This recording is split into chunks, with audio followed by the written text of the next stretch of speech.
അപ്പൊ നമ്മൾ എസ് ബിയുടെ ATM കൗണ്ടറിൽ എത്തിയിട്ടുണ്ട്. അപ്പൊ നമ്മൾ ഇന്നത്തെ ഈ വീഡിയോയിൽ എസ് ബിയുടെ ATM കൗണ്ടറിൽ നിന്ന് എങ്ങനെ നമുക്ക് അനായാസമായിട്ട് പണം വിഡ്രോ ചെയ്യാൻ സാധിക്കും എന്നാണ് കാണിച്ചു തരാൻ പോകുന്നത്. അപ്പം നിങ്ങൾക്കും തീർച്ചയായിട്ടും ഈ വീഡിയോ കണ്ടു കഴിയുമ്പോൾ 100% ATM കൗണ്ടറിൽ നിന്ന് ക്യാഷ് വിഡ്രോ ചെയ്യാൻ സാധിക്കുന്നതായിരിക്കും. ആദ്യം തന്നെ നിങ്ങളുടെ ATM കാർഡ് ഇപ്പൊ ഈ വീഡിയോ കാണിച്ച രീതിയിൽ ഇൻസേർട്ട് ചെയ്ത് കൊടുക്കുക. അപ്പൊ ഇൻസേർട്ട് ചെയ്ത് കഴിയുമ്പോഴത്തേനും ഇവര് ഈ ട്രാൻസാക്ഷൻ കഴിയുന്നത് വരെ ATM കാർഡ് പുറത്തേട്ട് വലിച്ചെടുക്കരുതെന്ന് പറയുന്നുണ്ട്. അപ്പം ആദ്യം തന്നെ ക്യാഷ് വിഡ്രോ ചെയ്യുന്നതിന് ഇവിടെ ബാങ്കിങ് എന്ന ഓപ്ഷൻ സെലക്ട് ചെയ്ത് കൊടുക്കുക. അതിനുശേഷം ഇവിടെ നിങ്ങളുടെ ലാംഗ്വേജ് സെലക്ട് ചെയ്ത് കൊടുക്കുക. ഇംഗ്ലീഷ്, ഹിന്ദി, മലയാളം. അപ്പൊ നിങ്ങൾക്ക് ഇഷ്ടമുള്ളത് സെലക്ട് ചെയ്യാം. ഞാനിവിടെ ഇംഗ്ലീഷ് സെലക്ട് ചെയ്തു.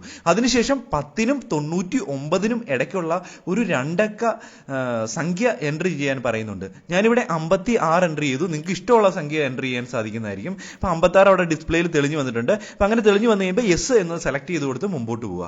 അതിനുശേഷം നിങ്ങളുടെ please enter your pin number. അപ്പൊ പിൻ നമ്പർ ഇവിടെ അടിച്ചു കൊടുക്കുക. അത് കൃത്യമായിട്ട് സീക്രട്ട് 4 അക്കമുള്ള ATM കാർഡിന്റെ പിൻ നമ്പർ ഇവിടെ എൻ്റർ ചെയ്ത് കൊടുക്കുക. അപ്പം ഇത് എൻ്റർ ചെയ്ത് എടുത്തു കഴിയുമ്പോഴത്തേനും നമുക്ക് ക്യാഷ് വിഡ്രോ ചെയ്യുന്നതിന് വേണ്ടി ഇവിടെ ക്യാഷ് വിഡ്രോയൽ എന്ന ഓപ്ഷൻ സെലക്ട് ചെയ്ത് കൊടുക്കുക. അതിനുശേഷം നിങ്ങളുടെ അക്കൗണ്ട് ഏതാണോ അത് സെലക്ട് ചെയ്ത് കൊടുക്കുക. സേവിങ്സ് ആണെങ്കിൽ സേവിങ്സ്, കറണ്ട് ആണെങ്കിൽ കറണ്ട്. അപ്പൊ സേവിങ്സ് സെലക്ട് ചെയ്ത് കൊടുക്കുക.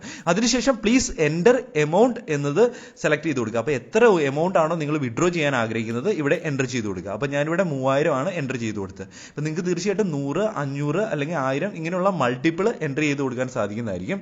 അതിനുശേഷം നിങ്ങളോടൊന്ന് വെയിറ്റ് ചെയ്യാനാണ് പറയുന്നത്. അപ്പം ക്യാഷ് എണ്ണുന്നതിന്റെ ഒരു സൗണ്ട് കേൾക്കാൻ സാധിക്കുന്നതായിരിക്കും. അതിനുശേഷം താഴത്ത് ഈ ഡോറിൽ കൂടെ ക്യാഷ് നമുക്ക് ലഭിക്കുന്നതായിരിക്കും. ഇപ്പോൾ ഈ ഡോർ ഓപ്പൺ ആയിട്ടുണ്ട്, നമുക്ക് ക്യാഷ് എടുക്കാൻ സാധിക്കുന്നതായിരിക്കും. അപ്പം അതിനുശേഷം നിങ്ങളോട് ചോദിക്കും ഇപ്പൊ നിങ്ങളുടെ ബാക്കി ബാലൻസ് കാണണോ വേണ്ടോ എന്ന്. ഇപ്പൊ കാണണമെങ്കിൽ എസ് എന്ന് സെലക്ട് ചെയ്ത് കൊടുക്കുക, കാണണ്ടെങ്കിൽ നോ എന്ന് സെലക്ട് ചെയ്ത് കൊടുക്കുക. ഞാനിപ്പോ നോ ആണ് സെലക്ട് ചെയ്തത്. അതിനുശേഷം നിങ്ങൾക്ക് സക്സസ്ഫുൾ ആയിട്ടുണ്ട്. നിങ്ങൾക്ക് ATM കാർഡ് അവിടെ നിന്ന് വലിച്ച് പുറത്തേട്ട് എടുക്കാൻ സാധിക്കുന്നതായിരിക്കും. അപ്പം വളരെ സിമ്പിൾ ആണ്. നിങ്ങൾക്ക് 100% നിങ്ങൾക്ക് ഇനി ATM കൗണ്ടറിൽ പോയി ക്യാഷ് വിഡ്രോ ചെയ്യാൻ സാധിക്കുന്നതായിരിക്കും. അപ്പോൾ വീഡിയോ ഇഷ്ടപ്പെട്ട് കഴിഞ്ഞാൽ ലൈക്ക് ചെയ്യുക, അതുപോലെ തന്നെ ബാക്കിയുള്ളവരിലും കൂടെ ഷെയർ ചെയ്യുക. അപ്പോൾ ഒരു പുതിയൊരു വീഡിയോ ആയിട്ട് ഉടൻ കാണുന്നവരെ good bye and Jai Hind.